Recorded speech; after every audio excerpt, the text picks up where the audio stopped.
जरा सोचो, तुम्हारे हाथ एक ऐसा जादुई पत्थर लग जाए जो तुम्हारी हर एक इच्छा पूरी कर दे। कुछ ऐसा ही होता है हमारी आज की कहानी में। कहानी की शुरुआत होती है टोई नाम के एक लड़के से, जिसने सुबह उठकर फटाफट नाश्ता किया और स्कूल के लिए निकल पड़ा। उसी स्कूल में शहर के सबसे अमीर परिवार ब्लैक फैमिली के बच्चे कोल और हेल्वेटिका ब्लैक भी पढ़ते थे, और वो हर रोज टोई को बहुत परेशान करते थे। उनके साथ कई और शरारती बच्चे भी मिलकर टोई को कूड़ेदान में फेंक देते। यार, आज सुबह ये होने से पहले टोई ने कहा कि वो जानता है कि वो रोज उसे क्यों परेशान करते हैं। दरअसल ये तुम्हारी लीडर है ना हेल्वेटिका, ये मेरे प्यार में पागल हो चुकी है। ये भी दांतों में मेरी तरह ब्रेसिस पहनती है ना, इसलिए। लेकिन इस पर हेल्वेटिका कहने लगी कि मैं प्यार व्यार नहीं करती, नफरत करती हूँ तुझसे। और तभी कोल ने उसे उठाकर कूड़ेदान में पटक दिया। खैर, टोई जैसे तैसे बाहर निकलकर स्कूल हॉल में पहुंचा, जहाँ उसने एक्वेरियम की मछलियों को हेलो कहा। असल में उसके कोई दोस्त नहीं थे, तो वो मछलियों से ही बातें कर लेता था। बाद में जब टोई अपनी क्लास में पहुंचा तो उसका क्लासमेट लूगी साइंस प्रेजेंटेशन दे रहा था, मगर अचानक वो उल जलूल बातें करने लगा। ये देखकर टीचर ने लूगी से पूछा कि तुमने होमवर्क किया था या नहीं। तो लूगी ने जवाब दिया कि हाँ, मैंने होमवर्क तो किया था, पर मेरी असाइनमेंट एक मगरमच्छ खा गया। अब टीचर को उसकी इतनी वाहियात बात पर विश्वास नहीं हुआ, इसलिए उसने लूगी को अंडा देकर वापस भेज दिया। आखिरकार स्कूल खत्म होने के बाद टोई सीढ़ियों पर बैठा था, तो लूगी उससे बात करने आया और उसे चॉकलेट दी। और अचानक लूगी के बड़े भाइयों ने वहाँ आकर उसे उठा लिया और घसीटते हुए घर ले गए। इसी दौरान लूगी की जेब से लगातार चॉकलेट्स निकल कर गिर रही थी। ये देखकर टोई थोड़ा हैरान हुआ कि इतनी चॉकलेट इसकी जेब में आई कहाँ से, पर उसने ज्यादा ध्यान नहीं दिया और अपने घर की तरफ निकल पड़ा। लेकिन तभी रास्ते में कोल और उसके शरारती दोस्त उसके सामने आ गए और टोई को परेशान करने के लिए उसके पीछे भागने लगे। टोई अपनी जान बचाने के लिए एक पेड़ पर चढ़ गया और उन बच्चों ने टोई पर पत्थर फेंकने शुरू कर दिए। आखिरकार टोई बेहोश होकर सीधा जमीन पर पड़े एक सतरंगी पत्थर पर जा गिरा। जैसे ही उसने वो पत्थर उठाया तो उसे एक आवाज सुनाई दी, जिसने उसे कोई भी इच्छा मांगने को कहा। पहले तो टोई को कुछ समझ नहीं आया, पर फिर उसने कहा कि काश मेरे भी कुछ दोस्त होते। अभी अचानक आसमान से छोटे छोटे यूएफओज उसके पास आ गए और उसके साथ उसके घर चले गए। अब इस पत्थर की ताकत से उसके 4 एलियन दोस्त बन गए थे। घर के दरवाजे पर पहुंचकर टोई ने अपने नए दोस्तों को अपने बैग में छुप जाने को कहा, पर कुछ ही पलों में यूएफओज बैग से बाहर आ गए और टीवी पर रेसिपीज देखकर खाना बनाने में लग गए। उधर डाइनिंग रूम में टोई अपने माँ बाप से बात कर रहा था कि तभी उसकी बहन स्टेसी गुस्से में वहाँ आई। असल में उसका अपने बॉयफ्रेंड से झगड़ा हो रहा था, पर तभी अचानक उन सबको किचन से अजीबोगरीब आवाजें सुनाई दी। तो टोई दौड़कर वहाँ देखने गया। वो यूएफओज का बनाया लजीज खाना देखकर बेहद खुश हुआ और मजे से सारा खाना खा गया। इसके बाद उन एलियंस ने टोई का सारा कमरा साफ कर दिया और साथ ही उसके दांत भी सीधे करके ब्रेसेस हटा दिए। कुछ देर बाद स्टेसी टोई के कमरे में अपनी कीरिंग ढूंढ रही थी, तो उसे वहाँ वो जादुई पत्थर मिल गया। वो अब भी अपने बॉयफ्रेंड से झगड़ा कर रही थी, तो उसने गुस्से में कह दिया कि थोड़ा बड़ा हो जाना, पागल है क्या तू। मगर फिर स्टेसी को फोन पर लड़के के बढ़ने की आवाजें सुनाई देने लगी। खैर, फिर वो पत्थर वहीं फेंक कर वहाँ से चली गई। अगली सुबह टोई अपने एलियन दोस्तों की मदद से उड़ते हुए स्कूल जा रहा था। फिर टोई ने उन्हें बैग में ही छुपे रहने को कहा। फिर क्लास के दौरान जब टोई अपने बैग में छुपे एलियंस को चुप रहने को कह रहा था, तो हेल्वेटिका ने उसे देख लिया। खैर, बाद में क्लास के दौरान टोई के बैग में बंद उन एलियंस ने जोर जोर से गाने बजाने शुरू कर दिए, जिस वजह से टोई की टीचर ने उसे काफी डांट मारी। अब टोई अपने बैग में हाथ डालकर ब्लैक बॉक्स निकालने की कोशिश कर रहा था, ताकि वो एलियंस दोबारा से कुछ गड़बड़ ना कर दे। उधर वो एलियंस उसे वहीं रोकने की कोशिश कर रहे थे, पर जब टोई ने ज्यादा जोर लगाया तो झटके से ब्लैक बॉक्स बाहर निकला और उड़कर सीधा हेल्वेटिका के मुंह पे जा लगा। इस बात से हेल्वेटिका गुस्सा होकर एक्वेरियम के पास गई और टोई की मछली को खाने की धमकी देने लगी। इधर वो एलियंस भी बाहर निकलकर जो मन में आया वो कर रहे थे। जैसे ही हेल्वेटिका ने मछली मुंह में डाली, तो टोई उसी पल उस पर कूद गया और उसे जोर से दबाया ताकि मछली बाहर आ जाए। लेकिन इस सब के बीच वो दोनों खिड़की से बाहर गिर गए। यूएफओज ने पहले तो मछली को एक्वेरियम में डाला और फिर मैदान में जाकर कोल और बाकी शरारती बच्चों को परेशान करने लगे। इस सब में एक बच्चा तो सीधा पेड़ से टकराकर बेहोश होकर गिर गया। उधर टोई और हेल्वेटिका खिड़की से नीचे गिरे तो उन्हें काफी गहरी चोट लग गई, जिसके बाद उन्हें हॉस्पिटल ले जाया गया। अब उन दोनों के दोनों हाथों पर प्लास्टर लगा दिए गए थे। लेकिन इस सब के चक्कर में उन दोनों में थोड़ी दोस्ती बढ़ने लगी और वो अजीबोगरीब लड़का लूगी भी उनका दोस्त बन गया। असल में इस सारी गड़बड़ के पीछे लूगी का ही हाथ था। दरअसल पिछले दिन बाहर तेज बारिश हो रही थी, जिस वजह से लूगी के दोनों भाई लूग और लेजर अंदर बैठे वीडियो गेम्स खेल रहे थे। पर लूगी का मन था कि चलो भाई बाहर चल के घूमेंगे। उसके ये कहते ही बारिश रुक गई और एक खूबसूरत सा रेनबो बन गया। इसके बाद वो तीनों भाई खेलने के लिए बाहर चले गए। बाहर जाकर उन्होंने रेनबो देखा तो वो सोच में पड़ गए कि आखिर ये शुरू कहाँ से होता है। काफी मशक्कत के बाद जब वो रेनबो की शुरुआत में पहुंचे तो वहाँ उन्हें एक सतरंगी पत्थर मिला। जैसे ही लूगी ने पत्थर को उठाया तो उसे भी वही आवाज सुनाई दी और उसने अपनी पहली इच्छा मांगी कि जिंदगी भर उसकी जेब में चॉकलेट कभी खत्म ना हो। इसके बाद लूगी ने ऊंचे टावरों वाला एक किला मांगा जिसके आसपास मगरमच्छों और सांपों से भरा तालाब हो। अब लूग और लेजर भी अपनी इच्छा मांगना चाहते थे, इसलिए वो लूगी से पत्थर छीनने लगे और इसी चक्कर में वो पत्थर तालाब में जा गिरा। अब उन्हें किसी भी हालत में पत्थर तो वापस चाहिए था, तो वो जैसे तैसे नीचे पहुंचे। उन्होंने देखा कि वो जादुई पत्थर एक बड़े से पत्थर के ऊपर था, मगर जैसे ही लूगी उसे उठाने गया तो उसे एहसास हुआ कि वो पत्थर नहीं बल्कि एक मगरमच्छ का सर था।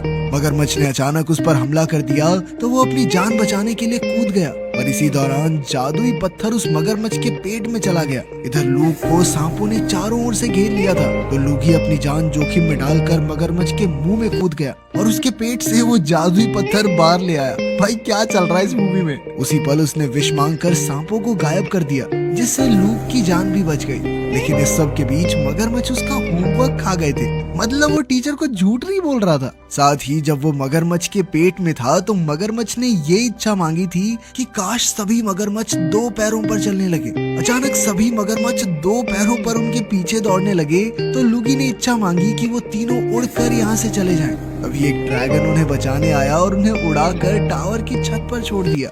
अगर अब मगरमच्छ उनके पीछे टावर पर चढ़ने लगे तो लूगी ने उन्हें नीचे गिराने की इच्छा मांगी। अब वो सोच ही रहे थे कि आगे क्या करना चाहिए कि तभी ड्रैगन का थूक लूगी के ऊपर गिर गया। आखिरकार थक हार कर लूगी ने घर जाने की इच्छा मांगी और अपने भाइयों के साथ आगे का प्लान बनाने लगा। उसका भाई लेजर कहने लगा कि उन्हें समझदारी से इच्छा मांगनी होगी। तब लूगी ने इच्छा मांगी कि उनमें से कोई एक सुपर जीनियस बन जाए, लेकिन पत्थर ने उनकी छोटी बहन को सुपर जीनियस बना दिया और अब वो सिर्फ अपने मन की पावर से उनसे बात कर सकती थी। उनकी ये विश भी उल्टी पड़ गई तो आखिरकार लेजर गुस्से में पत्थर को लेकर बाहर गया और एक बड़ी सी गुलेल मांगी ताकि वो पत्थर को बहुत दूर फेंक सके। इसके बाद वो पत्थर वहीं जा गिरा जहाँ से टोई को वो मिला था। वहीं दूसरी ओर हम देखते हैं कि स्टेसी अपने बॉयफ्रेंड से झगड़ा करने के बाद एक बच्चे को ट्यूशन पढ़ाने पहुंची। इस बच्चे का नाम नोज था और वो टोई का पुराना दोस्त था। नोज के पिता डॉक्टर नोजवर्दी को कीटाणुओं से बहुत ज्यादा डर लगता था, इसलिए उनका पूरा घर चारों ओर से ढका हुआ था और अंदर आने वाले हर इंसान को सैनिटाइज होकर जाना पड़ता था। उस दिन स्टेसी को नोज के घर के बाहर अपने भाई का पत्थर दिखाई दिया तो उसने इसे अपने पास रख लिया और चुपचाप अंदर चली गई। उधर जब नोज अपने पिता की लैब में था तो जैसे ही उसके पिता मुड़े तो वो अपनी नाक साफ करने लगा और उसने अचानक अपनी नाक से एक चूहा निकालकर हवा में उछाल दिया, जो कि सीधा जाकर उसके पिता के एक्सपेरिमेंट पर गिरा। नोज ने अपने पिता को बताने की कोशिश की पर वो बिना बात डांट नहीं खाना चाहता था, इसलिए उसने सोचा कि चुप रहने में ज्यादा भलाई है। तभी वो उस जादुई पत्थर को देखकर काफी खुश हुआ तो स्टेसी ने उसे वो पत्थर दे दिया। फिर स्टेसी डॉक्टर नोजवर्दी के बारे में बात करने लगी तो नोज कहने लगा कि काश उसके पिता के एक्सपेरिमेंट काम करने लगे। ऐसा करते ही लैब में मौजूद उसकी नाक का वो चूहा तेजी से बढ़ने लगा और उसने बड़ा होकर एक मॉन्स्टर का रूप ले लिया। उधर नोज के घर के बाहर टोई और लूगिया पहुंचे क्योंकि वो नोज से बात करना चाहते थे, लेकिन नोज ने इनकार कर दिया। पूरे 1 साल बाद उससे मिलने आया था। टोई ने इसके लिए नोज से माफी मांगी और कहा कि उसकी बहुत कीमती चीज खो गई है। फिर उसने अपने सतरंगी पत्थर की बात की पर नोज ने उसे कह दिया कि मैंने ऐसा कोई पत्थर नहीं देखा और फोन काट दिया। ये सुनकर टोई और लूगी को थोड़ा शक हो गया। वहीं दूसरी ओर लैब में वो मॉन्स्टर कांच तोड़कर बाहर आ गया और मजे से पूरे घर में घूमने लगा।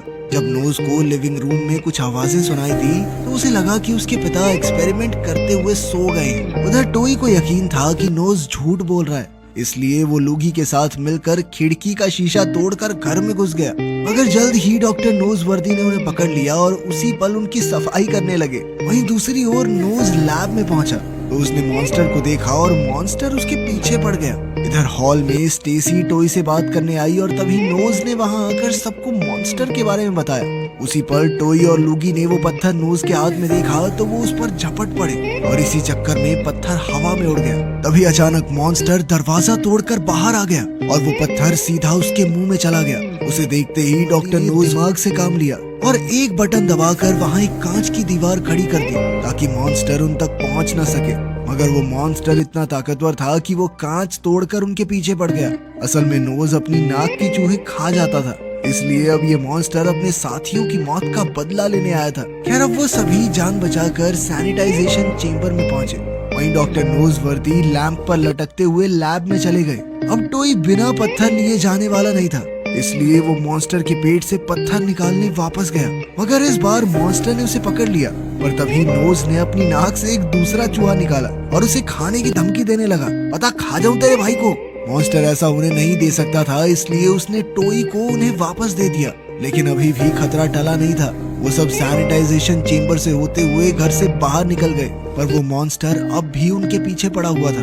अचानक नोज भागते हुए एक पोस्ट बॉक्स से टकराकर कीचड़ में गिर गया। अब मॉन्स्टर उसे खाने ही वाला था कि ऐन वक्त पर उसके पिता अपनी बंदूक के साथ वहां पहुंचे। इस बंदूक की मदद से उन्होंने इस मॉन्स्टर को बहुत छोटा करके एक डिब्बी में कैद कर दिया। इधर टोई और लुई पत्थर लेकर तुरंत भाग निकले। फिर हम पिछली रात की कहानी देखते हैं, जहां टोई के माँ बाप जेन और एलन कंपनी की एक पार्टी में जाने के लिए तैयार हो रहे थे। आज रात उन दोनों में से कोई एक कंपनी का पार्टनर बनने वाला था। इस दौरान एलन ने जेन को फोन पर किस भेजी, जबकि वो दोनों एक ही कमरे में मौजूद थे। तब जेन को एहसास हुआ कि टेक्नोलॉजी की वजह से वो एक दूसरे से कितने दूर हो चुके हैं। खैर तैयार होने के बाद जेन टोई को बाय कहने के लिए उसके कमरे में गई, लेकिन वो तो सो चुका था। तभी टोई के ब्लैक बॉक्स पर हेल्वेटिका की तरफ से मैसेज आया तो जेन उसे पढ़ने के लिए आगे बढ़ी। और तभी अचानक टोई की आंख खुल गई तो जेन ने अपनी लिपस्टिक उतारने का नाटक करते हुए जमीन से वो जादुई पत्थर उठाकर अपने बैग में रख लिया। खैर जेन के जाने के बाद लूगी ने टोई को फोन करके यूएफओज के बारे में बात की। लूगी ने कहा कि टोई को ये एलियन दोस्त भी जादुई पत्थर की वजह से। अब लूगी को ये पत्थर वापस चाहिए था, इसलिए उसने टोई से पूछा कि उसने पत्थर कहाँ रखा है। तब जाकर टोई को एहसास हुआ कि उसकी माँ गलती से वो जादुई पत्थर अपने साथ ले गई। उधर जेन और एलन जब पार्टी में जा रहे थे तो जेन को अपने हनीमून का समय याद आ गया। उसने एलन से कहा कि आज हम अकेले में एक दूसरे के साथ समय बिता सकते हैं, पर एलन तो फोन पर बात करने में बिजी था। अचानक जेन नीचे गिर गई, लेकिन एलन को पता तक नहीं चला। खैर उठने के बाद जेन ने कहा कि वो चाहती है वो एक दूसरे के करीब आ जाएं। ऐसा कहते ही पत्थर की जादुई शक्ति ने अपना काम किया और अचानक उन दोनों के शरीर आपस में जुड़ गए। अब वो इतना घबरा गए कि पास की झाड़ियों में जा छुपे और जेन का पर्स सीढ़ियों पर ही छूट गया। कुछ ही देर में हेल्वेटिका को ये पर्स मिला, पर वो ये नहीं जानती थी कि इसके अंदर जादुई पत्थर है। तभी अचानक टोई ने पीछे से उसे डरा दिया तो हेल्वेटिका ने गुस्से में उसके मुंह पर पर्स दे। उसी समय मिस्टर कार्बोनिस ने वहां आकर हेल्वेटिका को डांटा और फिर हेल्वेटिका ने टोई को किचन में ले जाकर उसकी चोट पर जबरदस्ती बर्फ रगड़ दी। दर्द हो रहा होगा ना तुझे, हैं? दर्द हो रहा होगा ना? इसके बाद हेल्वेटिका ने उससे पूछा कि वो पार्टी में क्या करने आया है, जिस पर टोई कहने लगा कि मैं तो बस अपनी माँ का पर्स लेने आया था। उसी समय उसने जादुई पत्थर उठाया और वहाँ से जाने लगा, पर तभी हेल्वेटिका ने उसे पकड़ लिया ताकि वो भाग न सके। टोई ने चिल्लाकर उसे जादुई पत्थर छोड़ने को कहा तो हेल्वेटिका को समझ आ गया कि इस पत्थर में जादुई शक्तियाँ हैं। हेल्वेटिका ने पूछा कि ये काम कैसे करता है और तभी कोल ने वहाँ आकर टोई को हमेशा की तरह कूड़ेदान में पटक दिया। तब हेल्वेटिका ने गुस्से में कहा कि उसके भाई का दिमाग एकदम खराब है और वो चाहती है कि वो एक बीटल में बदल जाए। इधर जेन ने खिड़की से कोल को बीटल में बदलते हुए देख लिया, इसलिए अब वो भी एलन के साथ पार्टी में चली गई ताकि वो पत्थर वापस लेकर फिर से नॉर्मल हो सके। उधर किचन में टोई उठा तो उसके सर पर कूड़ेदान था और सीधा चलने के चक्कर में उसने अपना स्टील का वो कूड़ेदान हेल्वेटिका के मुंह पर दे मारा। इसी चक्कर में वो पत्थर उड़कर एक वेटर की ट्रे में जा गिरा। वहीं जेन और एलन पत्थर की तलाश कर रहे थे और इधर हेल्वेटिका और टोई भी उसकी खोज में जुटे थे। तभी कार्बोनिस ने उस पत्थर को खाना समझ के उठा लिया और फिर जेन और एलन को अलग अलग होकर जल्दी से स्टेज पर आने को कहा। मगर जेन और एलन तो चाहकर भी अलग नहीं हो पा रहे थे। लेकिन मिस्टर कार्बोनिस उनकी इस बात से इम्प्रेस हो गया कि सही बात है, दुश्मनों के साथ ही रहना चाहिए। दरअसल वो दोनों पति पत्नी ए और बी टीम्स के लीडर्स थे कंपनी में खैर इसके बाद कार्बोनिस ने पत्थर को पकड़कर ये कह दिया कि वो तो चाहता है कि सभी हमेशा अपने दुश्मनों के करीब रहकर उनसे झगड़ते रहें। ऐसा कहते ही अचानक वहाँ मौजूद सभी लोगों ने आपस में लड़ना शुरू कर दिया। तभी वेटर से टकराने पर कार्बोनिस के हाथ से पत्थर गिर गया। उसी पल जेन और एलन ने जमीन पर गिरकर वो पत्थर उठाया, मगर उनके इच्छा मांगने से पहले ही हेल्वेटिका ने उनके हाथ से पत्थर छीन लिया। अब वो जल्दी से अपने पिता को इस पत्थर की शक्तियों के बारे में बताना चाहती थी, पर तब तक चारों तरफ हंगामा देखकर कार्बोनिस गुस्से से आग बबूला हो चुका था। उसे लगा कि हेल्वेटिका इस सब के बीच भी कोई फालतू सी बात बताने आ रही है, इसीलिए वो उस पर चिल्लाने लगा। तब हेल्वेटिका ने कार्बोनिस को कान खोलकर उसकी बात सुनने को कहा। उसी पल कार्बोनिस के बड़े बड़े हो गए।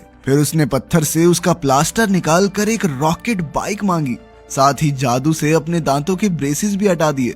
अब हेल्वेटिका पत्थर लेकर बाइक पर फरार हो गई तो जेन और एलन उसके पीछे साइकिल पर भागे। थोड़ी देर बाद हेल्वेटिका की बाइक एक पत्थर से टकरा गई और वो उड़कर एक कूड़ेदान में जा गिरी। इसी चक्कर में वो जादुई पत्थर उसके हाथ से छूटकर घूमता हुआ वापस कार्बोनिस के बंगलों तक आ पहुंचा। जल्द ही कार्बोनिस ने इच्छा मांगने के लिए पत्थर उठाया, पर उसी समय कई लोगों ने एक साथ उस पर हमला कर दिया। आखिरकार टोई ने पत्थर उठाया और सबके वापस नॉर्मल होने की इच्छा मांगी। ऐसा कहते ही सबने लड़ना बंद कर दिया और उसके माँ बाप एक दूसरे से अलग हो गए और कोल भी एक बीटल से वापस इंसान बन गया। इसके बाद टोई ने तुरंत बाहर जाकर पत्थर को दूर फेंक दिया, जहाँ से वो डॉक्टर नोजवर्दी के घर के बाहर जा गिरा और अगले दिन स्टेसी को यहीं से पत्थर मिला था। खैर अब नोज से पत्थर लेकर टोई ने अपना प्लास्टर उतारने की इच्छा मांगी। इससे पहले कि वो कुछ और मांगता, अचानक हेल्वेटिका ने वहां आकर उससे पत्थर छीन लिया। उसी पल ब्लैक बॉक्स सिक्योरिटी गार्ड्स की टीम वहां आ पहुंची और उन्होंने बच्चों को पत्थर उनके हवाले करने को कहा, लेकिन नोज ये पत्थर मिस्टर ब्लैक के हाथों में जाने नहीं दे सकता था, इसलिए वो हेल्वेटिका के हाथ से पत्थर चुराकर भाग निकला। उसने उड़ने की इच्छा मांगी, लेकिन पत्थर ने उसे कबूतर बना दिया और अब वो पत्थर का भार उठाकर उड़ नहीं पा रहा था। जल्द ही पत्थर लेजर के हाथ लग गया और उसने घर में घुसने के बाद ये इच्छा मांगी कि ये पत्थर सबसे बचाने के लिए मेरे हाथ सबसे लंबे हो जाएं, ताकि कोई भी उससे पत्थर न छीन सके। लेकिन हेल्वेटिका ने भीड़ से अलग होकर दूसरी मंजिल पे जाके पत्थर ले लिया। फिर उसने गायब होने की शक्तियां मांगी और पत्थर को लेकर भाग निकली। अब बाकी सबको चाहे वो नहीं दिखाई दे रही थी, लेकिन पत्थर तो दिख रहा था, इसीलिए सभी उसके पीछे भागने लगे। कुछ ही देर में लेजर ने अपने लंबे हाथों की मदद से हेल्वेटिका से वो पत्थर दोबारा छीन लिया। जैसे ही उसने पत्थर अपने हाथ में लिया तो उन दोनों की शक्तियां गायब हो गई। अब हेल्वेटिका ने गुस्से में लेजर को मुक्का मारा तो उसके हाथ से पत्थर गिरकर सीधा कार्बोनिस के पैरों में जा गिरा। उसे हाथ में लेते ही कार्बोनिस ने अपने सारे एम्प्लॉइज को नौकरी से निकाल दिया और अपने लिए पैसों के एक पहाड़ की इच्छा मांगी। तभी हेल्वेटिका ने बड़ी चालाकी से अपने पिता से कहा कि ये सारा पैसा बैंक में ट्रांसफर कर लो पापा। और फिर जैसे ही कार्बोनिस ने इच्छा मांगी तो अचानक से उसके नीचे से सारे पैसे गायब हो गए और वो नीचे गिरते हुए एक बिल्डिंग से लटक गया और अब वो जादुई पत्थर एक सिक्योरिटी गार्ड के हाथ लग गया। अब उसने जोर जोर से हंसते हुए कहा कि अब वो जैसा चाहेगा वैसा ही होगा। ये सुनकर टोई को एहसास हुआ कि इंसान का लालच सब कुछ तबाह कर सकता है, इसलिए अब सभी बच्चों ने मिलकर बड़ों को रोकने का सोचा। जैसे ही सिक्योरिटी गार्ड इच्छा मांगने वाला था तो हेल्वेटिका ने बीच में आकर पत्थर को छूकर कहा कि सिक्योरिटी गार्ड सॉसेज बन जाए। तभी अचानक स्टेसी का बॉयफ्रेंड वहां आ गया, जो बिल्डिंग जितना बड़ा हो चुका था, क्योंकि स्टेसी ने अनजाने में उसे बड़ा होने को कह दिया था। उसने कार्बोनिस को सही सलामत नीचे उतारा और फिर कार्बोनिस ने पत्थर अपने कब्जे में ले लिया। अब उसने इच्छा मांगी कि वो दुनिया में सबसे शक्तिशाली बन जाए। उसी समय उसका शरीर ब्लैक बॉक्स के भारी भरकम रोबोट में तब्दील हो गया। अब अपने पिता का मुकाबला करने के लिए हेल्वेटिका एक बड़ी मधुमक्खी में बदल गई और कोल एक बहुत बड़ा बीटल बन गया। अब वो दोनों मिलकर कार्बोनिस का सामना करने लगे। इधर टोई ने अपने एलियन दोस्तों को मदद के लिए बुलाया और उधर लूगी ने अपनी मगरमच्छों की फौज को बुला लिया। इस पर इतने हमले एक साथ हो रहे थे, पर फिर भी उसने मगरमच्छों को उठाकर दूर पटक दिया। एक मगरमच्छ सीधा जाकर लूगी की छोटी बहन पर गिरने वाला था और अब वो अपने दिमाग की शक्ति से चीजों को हवा में उड़ा सकती थी और ऐसे ही उसने मगरमच्छ को हवा में रोक दिया। अब वो बच्ची कहने लगी कि इंसानों ने अपने लालच में आकर जादुई पत्थर का गलत इस्तेमाल किया है और इसलिए उसने अपनी शक्तियों से सब कुछ एकदम पहले जैसा कर दिया। फिर बच्ची ने कहा कि उन्हें इस पत्थर को नष्ट कर देना चाहिए, क्योंकि किसी के पास भी इतनी ताकत नहीं होनी चाहिए। सभी ने इसके लिए हामी भर दी और तभी अचानक एक जोरदार तूफान आ गया और जादुई पत्थर को अपने साथ ले गया। वीडियो पसंद आई तो लाइक कर देना, चैनल को सब्सक्राइब कर लेना। मिलते हैं अगली वीडियो में।